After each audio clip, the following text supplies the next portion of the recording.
Are you ready to learn? Because my super experienced guests are ready to share some really valuable information. Make sure and listen all the way to the end to get help and support.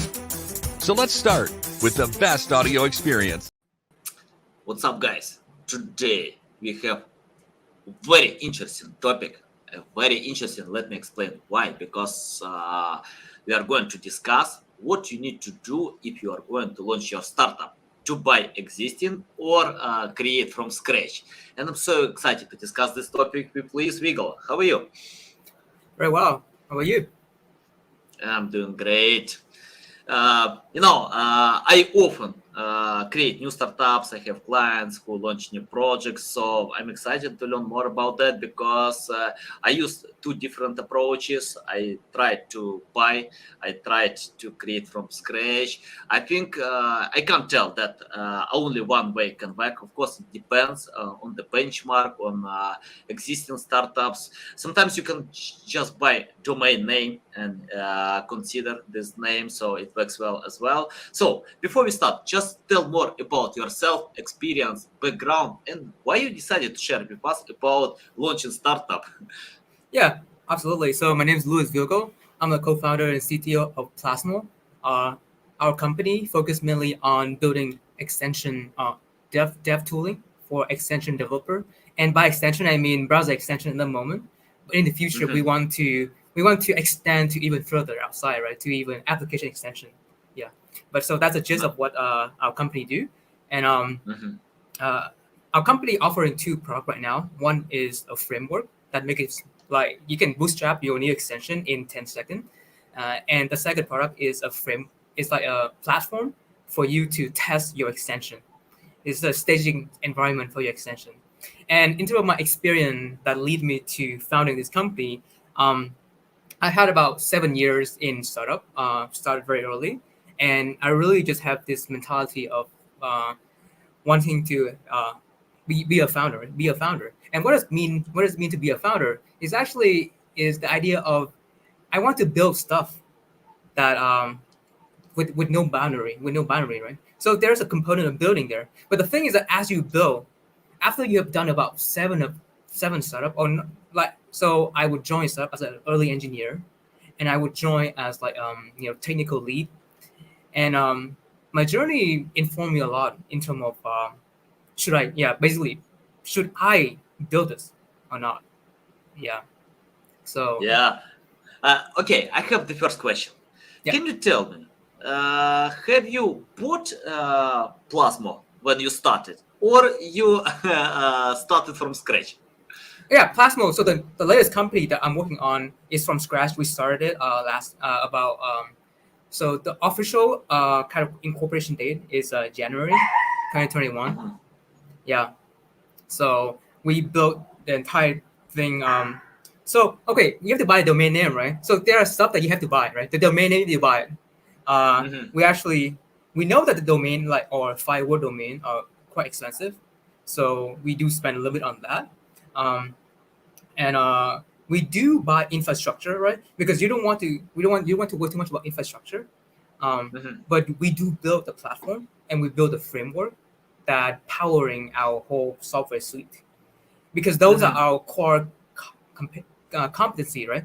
Those are our core kind of the core product we need to build. And because those products are not in the market right now, and there's no white label kind of product like that, and that's why you do have to build for those. Yeah. And especially I would say that in more technical spaces like dev toolings, you definitely will have to build a bunch. Yeah. So expect to have a technical co-founder for sure. My dogs often take part in my podcast. They wanna say something. I don't know what, but they usually take part. Okay, I have the question. Can you tell about how to learn or research information?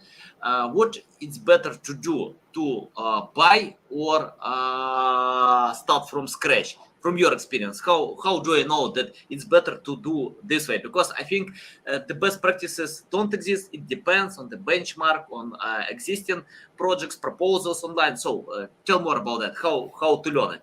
Yeah, I think in my opinion, when you first start a project, right, or when someone invite you to join a project, or when you start yourself, right, when someone start a new idea, market research really help. It really help inform you about what are the options out there and how much you can make it better, right? Because it's very likely chance that if your idea is super unique, right? Then for example, so when Elon is actually originally before SpaceX, Elon went to Russia and trying to buy a rocket, right? But the Russian decided not to sell to him, and kind of he went back home and he's like, might as well let's build a rocket, right? So Russia told him overpriced something crazy money, and he told precisely. No. Yeah.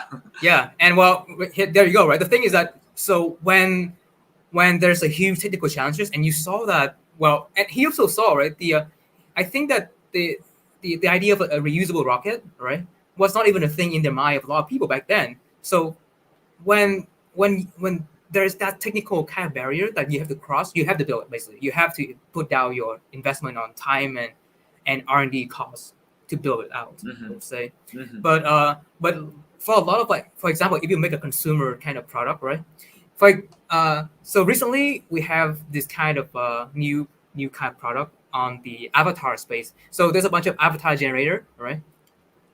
So there's a new one based on top of Stable Diffusion, which is the new kind of AI generated profile image.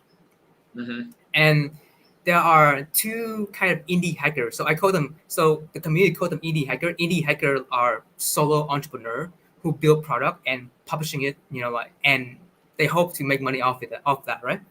So these indie hacker built out, they built two independent product and they got some good traction, right? And then suddenly last week, a 6 years old startup also implement the exact same thing and get much more viral than them, right? Yeah, got it. Luis, I have the question about Plasma. Can you tell? For example, I open your LinkedIn profile and I see that you make shipping extensions as fast as shipping websites. Can you tell more about that? Tell about this advantage, how you can do it, and what kind of companies need such service. So especially so let's say Grammarly, right? Or let's say Honey, right? A lot of the extension out there. So imagine pushing new changes to your extension, right? You're actually affecting millions of users, and it actually affecting a component of your web browser, right? So imagine you go to Amazon one day and Honey ship a feature that breaks your entire browser. Your browser's a mess. You cannot go to Amazon and buy anything now because Honey actually is like the if Honey broke for someone who's using Honey, right? Their entire we lost connection with Luis, but yeah.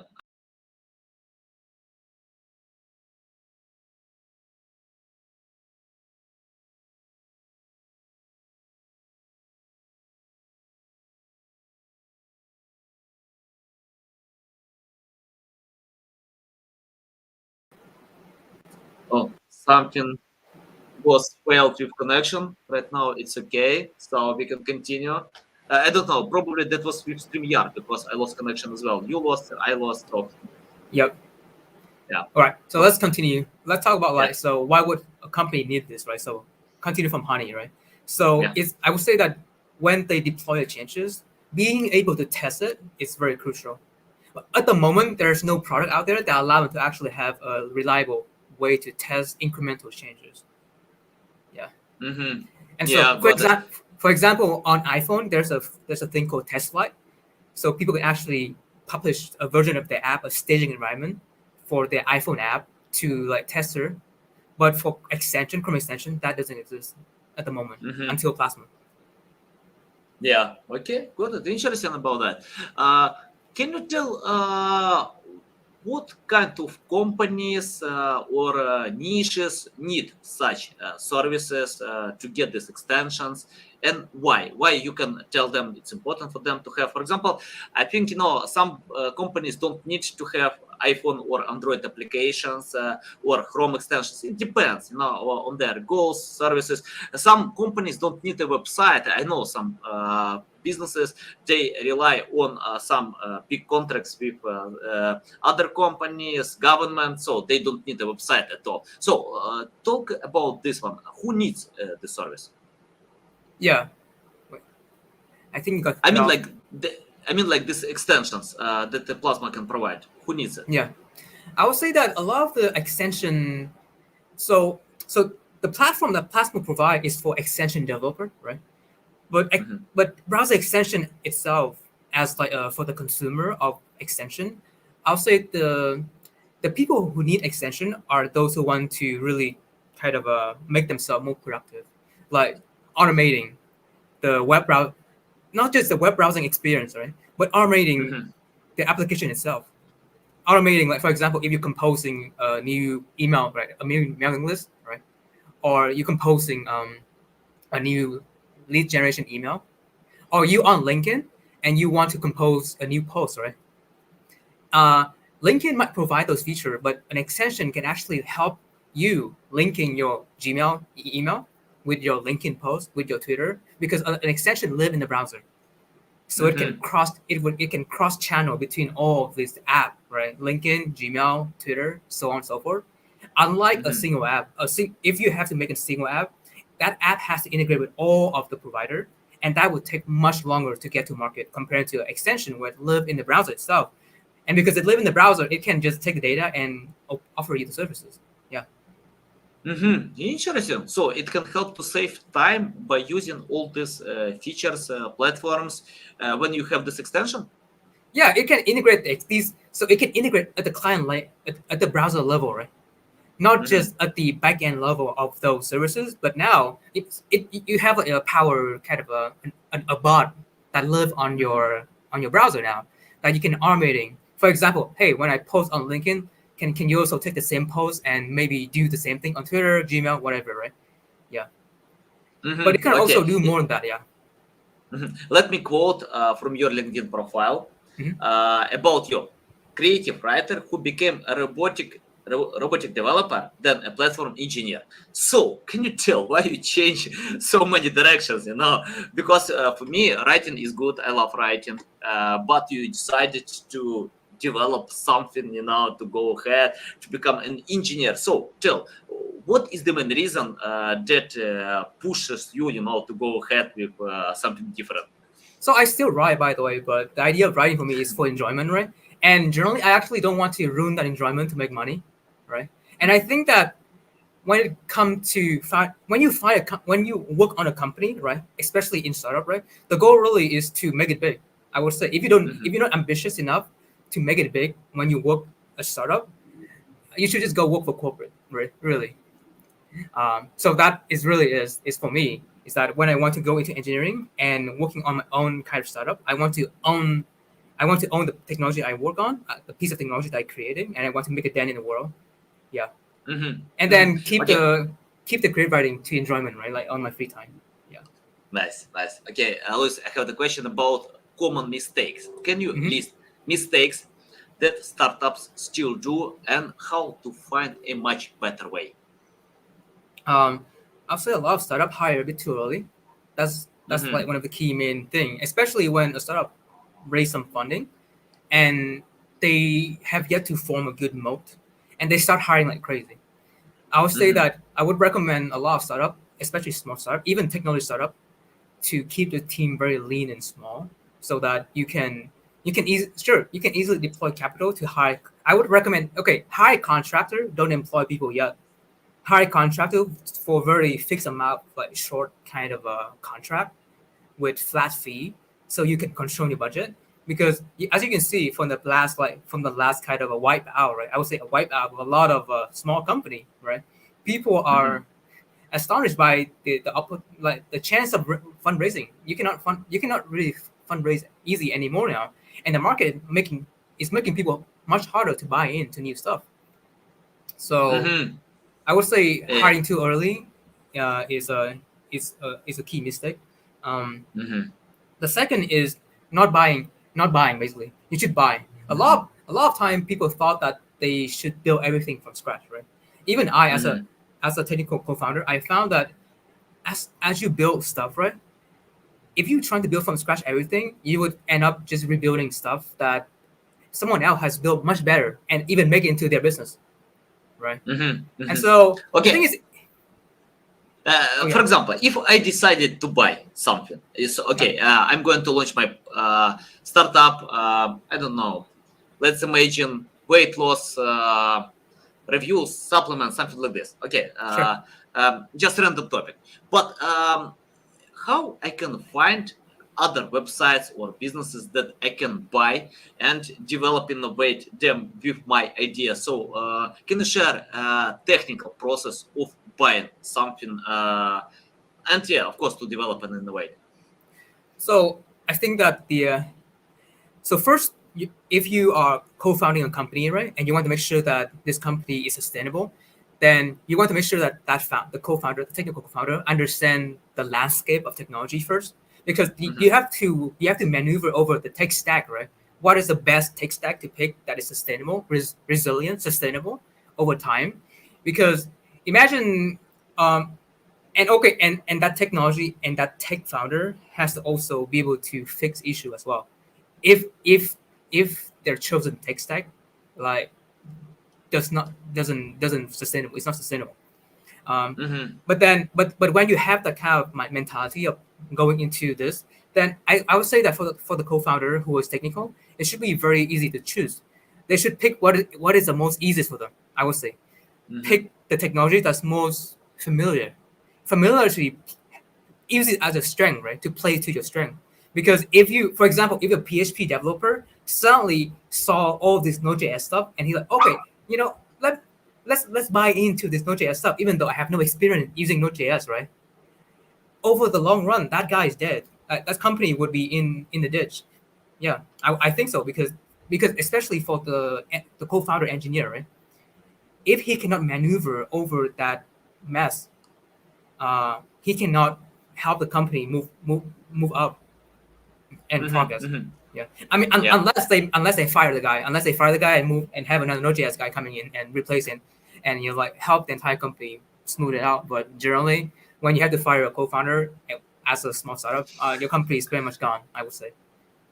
Yeah. I think firing and hiring, all these processes are hard now. So but like for example, someone, like case in point, right? Facebook did not chase any new stack, right? They're still using PHP underneath. It's just that the engineer of Facebook are so good that they managed to make the PHP language become something else. They kind of changed the whole language to become a language called Hack, right? Like they make a new language called Hack that based on top of PHP, and they use that language internally. Yeah, so, interesting. Yeah. Okay, I opened your website, plasma.com, and I clicked pricing. So of course, anyone is interested about money, and I found 3 tariff plans. Starter, $30 a month. Professional, $65 a month, and enterprise, $1,000. So it's a big difference. Can you tell what kind of benefits businesses can get by using all these features, and why enterprise is so expensive? Or I don't know, it's not like so expensive, but compared to other tariff plans. So the pricing we have is really so we actually have a customer on all tier, by the way, all enterprise to pro and to starter, right? And the idea is that we made the pricing based on our intrinsic value that we offer to people, right? And we actually calculate how much the margin we're taking in and the value we provide to them and how much we're willing to lose. By the way, so when we're offering $1,000 a month for enterprise, we're actually losing on the intrinsic value we're providing. Yeah, but we willing to take that because, well, it's $1,000 is also a huge amount of money, right? So you cannot price it more than that, right? But the intrinsic value, for example, 100,000 upload of zip file, right? That if you utilize all of that, we would be like our company, right? Would likely not. Well, we might have to raise the price, right? If people actually utilize that much, but we allow them to utilize that much, and we're willing to take a loss, because we calculate the entire kind of the entire mileage for user who want to use that feature. Yeah. So I would say that when we calculate this feature, we go from the first principle, right, of how much is a gigabyte of transmission cost for us as a company, for infrastructure, right? We do the calculation and we extrapolate that to the pricing. So everything we do is from the root, because I mean when you do technical stuff, right, and especially when you do infrastructure, if you don't know how much it costs for an uploading to your website, you should start doing the math, because otherwise if you let people uploading however much they want and you don't capping it, you're gonna be in the negative eventually if people start using all of it. Yeah, interesting. Okay, can you tell how to learn before buying something? For example, I found if webmasters don't know SEO, it's hard to help them, to rank their websites. If they know, if they understand, it doesn't mean that they need to be experts. Of course, it takes time, many years to learn how to create content, how to promote. But if they understand, we can get much higher results. It's the same, I don't know, like to lose weight. Yeah, if people want to lose weight and don't know why they need to eat healthy food, to train hard, or rest, it's hard to get results.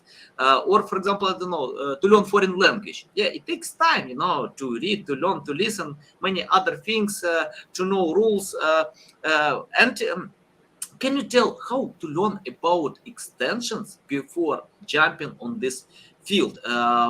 What kind of courses to take, or video educational, anything? Just let us know how to learn before taking these tariff plans, and go ahead.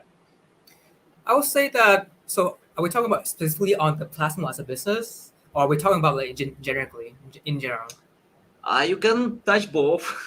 Okay, let's talk about Plasmo as let's focus on Plasmo first. So in terms of Plasmo, I would recommend the people who should be using Plasmo, right, or should even be aware of Plasmo, are people who are already having a business. I would say people who have a product business that want to expand to be on the browser, right? Because look, the browser itself, we using the browser, right, to stream to do a stream, right?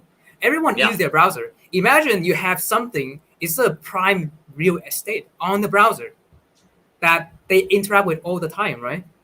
So it is very powerful. The extension is very powerful. And I mean, I would say that for people who have yet to use extension, you're probably missing out a bunch, because there are extensions that would help. For example, Grammarly is one that I use all the time. Grammarly helped me correcting my, like I'm very bad at writing, and also I misspelling stuff a lot. And Grammarly, it just automates everything for me, right? So it's invaluable for me to have that. But then if Grammarly stop working, I'll be pissed.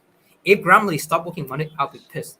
And that's why Grammarly or any extension that's valuable to the user, right? If they value their user, they better be testing the extension like rigorously before they're releasing. Yeah.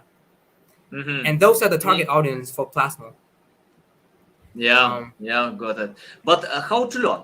How to learn more about extensions? Do you have some special materials, resources? I would say that, well, there's a book. Okay, there's actually a book on the website. There's a book called Build Browser Extension. So that book has a very good introduction to how developer can build the extension, right? But that is for developer. Now talking about consumer extension though, I think consumer extension can only learn if they see their peer use extension, I would say. Because what I've seen is that I've seen sell people working for like big company, right? They are 10 times more productive than sell people from smaller company. Why is that? Once you saw them work, once you like see how they work, you see they have 10 extension, literally 10 extension on their browser bars. One for Gmail, one for LinkedIn, one for Twitter, one for every single app that they use to enhancing their workflow, like connecting with Notion, right? From Notion go to LinkedIn, from LinkedIn go to Twitter. Yeah, and because they have because extension is so powerful that because these extension help them automating the whole task across the website, right? they can one click would automate the entire workflow compared to the person who is having to do it manually. So I'll say that. What is the main difference between existing extensions? For example, I can open Google Chrome to find many various extensions. I have them. For me, it's hard to count how many extensions I have on my Chrome. Probably more than 30. I even don't list all of them because I barely don't use them. Yeah, it depends. Yep. So tell, what is the main difference between existing extensions and creating personalized extension? So you can think about let's look at your branding, right? Imagine unmissed.com has your own extension with your own branding that offering all the SEO lesson on the taskbar. Imagine that. So now you have a branded extension for your own company that living on the browser where you can instruct your user on wherever they are, right? On how they can improve the SEO much better, right? So it's very personalized, and you can now have these kind of lesson embedded to the browser without them having to go back and forth between that website and your company website, right? So that's the power of it. Yeah. And you can see this with also Twitch streamer too. A lot of Twitch streamer who some of them have to move to YouTube, right? And YouTube YouTube the streaming interface like a lot of the feature on Twitch. And so the only way they can fix that is, okay, let's build an extension that extend YouTube to actually have some of the feature I want from Twitch. And they did just that. Yeah, interesting. Yeah, love it. By the way, you mentioned about Grammarly.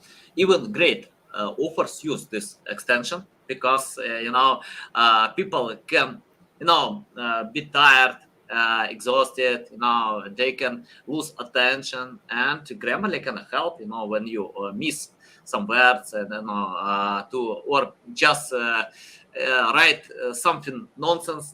Why not? Yeah, Grammarly can help you with that. I love Grammarly as well. Precisely. I know even editors use Grammarly. It doesn't mean that you need to consider all these errors that Grammarly lists. It depends. You need to analyze and think how to write awesome text. Yeah. About it. Okay, Luis, I have the question about, let's imagine you started from scratch without any experience, knowledge, skills. You didn't found Plasma. So what will you do today more about learning of developing extensions? So in terms of learning more about extension, is that the question, right? Yeah. What would I do to learn more extension? I would actually join without experience. Without experience, I would say so. I would recommend use the Plasma framework. The framework has the reason why we make the framework is to make it easier for people to make extension, because making extension from scratch is hard. And our framework is free, by the way. Our framework is totally open source, totally free. Anyone can use it. The platform is paid, but the framework that we have created is open source, free for anyone can use. And it's available on GitHub. And the idea in our mind is that we want people to just make your own extension, right? Or extend the browser to work for you, right? Make it so that because the browser is so broad, right? And so if you can make the browser work for you, you would be 10x. And in terms of how to learn more about extension, I recommend joining some of our community. We have a Discord community that has about 400 user now, 400 kind of members, and people answer question, answering question, and sharing tips, sharing tricks about how to make extension. We also have a repository on GitHub of extension that we have pre-built with a bunch of features inside of them. For example, right? Let's say you want to have something that pops up on your Google Mail, on your Gmail, right? And so let's say that, hey, I'm typing some email, and then you want to open up some kind of a pops up that tell you more information about the client you are replying to, for example, right? I have so broad question, so broad. Of course, it depends, but how long does it take to create an extension? Because I found an article on your blog that creating and publishing a web extension in 15 minutes. So is it possible to create extension for 15 minutes? Yeah, even shorter too. Yeah, even shorter. Especially if you use one of example, right? If you use this is for developer, by the way. we are not making a no code. This is not a no code tool, so you have to know how to code a little bit.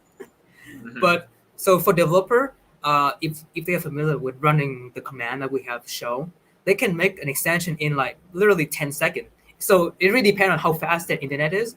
But once it's get all the dependencies and setting them up right, they are good to go with the extension. They can actually opening up a page on like it can open a pops up page or can actually mounting. So we call this mounting. So mounting meaning kind of you render something on top of something, right? So let's say I can actually track the pixel on the web page and put like a filter on your face, for example, right now, if I want to. Yeah. In a very simplistically. Yeah. Yeah, awesome. What about design? For example, if I create an extension for 5-10 minutes, 10 seconds, but what about design? So I think I like using extensions because of design, user friendly. So do we need to consider design in our extensions? I will say so, yeah, and that's a different ballpark, right? Like, yeah, starting an extension and then actually making it good, right? I think it's the same for any kind of product, right? When you build so first, I would recommend validating the idea first, right? That's why we have this framework to make it very easy for you to just validate your idea, make it quick, make it easy, right? Get it out there first, and then when you see, okay, the customer liking this, let's optimize the hell of it, make it better, make it slick, make it UX. I would recommend just hire a designer. Or okay, if you're a good designer, right? This is why Airbnb was so successful because the founder are designer.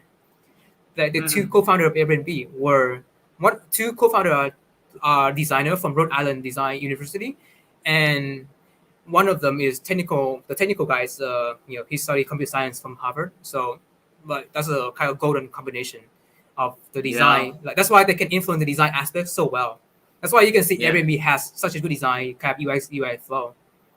Yeah. But I would recommend, right?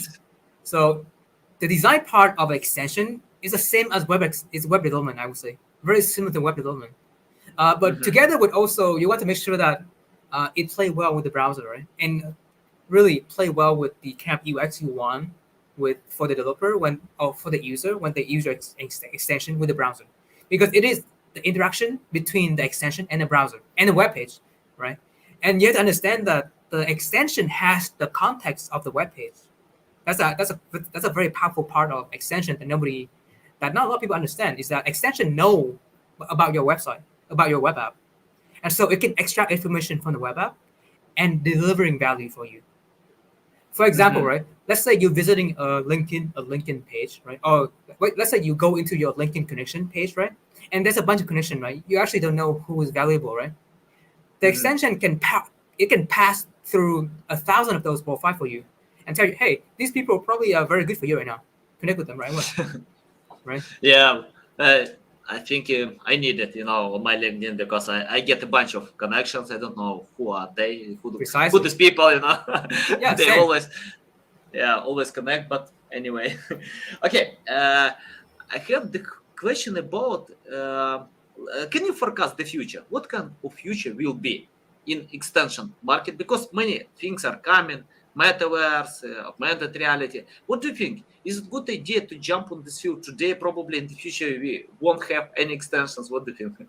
So my co-founder Stefan Alexik has this saying about extension, right? So let's think about extension. So we have So let's think about software first. Right? So extension is part of software, right? But software composed of feature, right? So we have feature and extension, right? If you think about it, extension are first-party feature. First-party feature are like extension of the software intended by the creator of the software, right? But now, by allowing extension for the software, the extension is catering to the individual user. Third-party extension are third-party kind of what people actually want from your kind of software. The thing is that, right, if you have 1 million user and each user has their own way of using your software, you cannot cater to them all, right? And that's why a lot of software has to provide an extension system so that the user can just do it themselves, right? Just extend it your way so you can move on and do your thing 10x better. And so the vision for Plasmo and the extension framework in our mind, we want every software out there to be extensible. And we're actually seeing a lot of alignment on this with the Apple. So Apple also have Apple recently released this extension kit. Extension kit is kind of Apple initiative that allow any iOS and Apple like Mac OS app to be extensible and to providing this interface that they can mounting any package on top of it, like basically allowing third party kind of feature on top of app. So we are seeing that push from Apple, and so we are confident that this trend might go on for more. Because you can also see, like for example, if you're using Airtable, for example, Airtable also has their own extension system within Airtable that you can add small little app, right, that enhancing your workflow on your dashboard. Notion also has integration with other applications that allow you to do stuff on top in Notion. So we expecting more applications, more web application to follow the same trend of offering like a plugin system within their own application, and we want to help them do so. Yeah, love it. Luis, I have the final question.